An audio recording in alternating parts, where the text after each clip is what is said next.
Lesson one, level one, rewriting the inner script. So this is where change begins. So we're tracking the most powerful tools for personal transformation is your inner dialogue. Frankly, if anyone talked to you the way that you talk to yourself in your mind, you'd probably punch them in the mouth. And for some reason, and this is really, really common for all human beings, this concept of inner self-criticism. What did I say? What did I do? How did I do it? Did I do it right? Perhaps it's the voice of a judgmental parent, or it could potentially be the criticism of an employer or a abusive spouse that would say something like, you're not good enough, you can't. Or even your own voice, that you're not good enough, that I can't. It's true that words shape your reality. The way you think about yourself, especially during challenging times, is deeply, deeply impactful to the way that you view yourself, and what you view yourself as is what you're capable of. So this is lesson 2 from module 1, self-image. So I'm recording this on the streets of Manila here in the Philippines because this is the kind of entrepreneurial life that I have. And it comes from knowing myself and knowing what I am and what I'm good at. And I know lots of entrepreneurs think that they're good at everything. And they have to be, really, because when you start your business, you're doing all of the things, right? So you start off and you have a service or a product, and then you have to be in sales, you have to be in marketing, you hire an employee, now you're in HR. There's all this different stuff. Most guys start off because they know how to do a thing, and then what they've developed for themselves is a job. So as you're transitioning from having a job inside of your business to building a real business, this is my concept. Know thyself. Like you want to know what you're good at, what you're bad at, what you like and what you don't like. Module 1, lesson 3, visualization, affirmation, and action. What is visualization and why it works?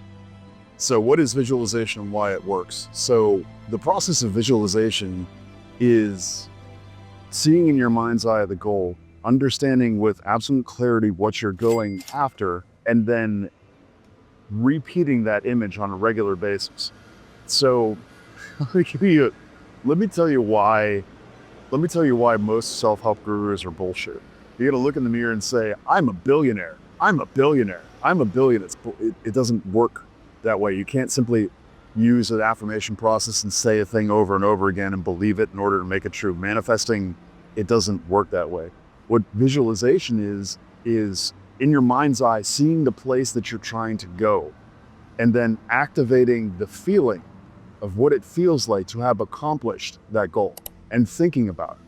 So just as an example, in 2007 to 2011, I'm working for this company, and this company goes from 20 million to 50 million. And I'm ultimately running a $5 million division, but I don't like my job. I don't like my life. I don't like the people that I'm working for, blah, blah, blah, right?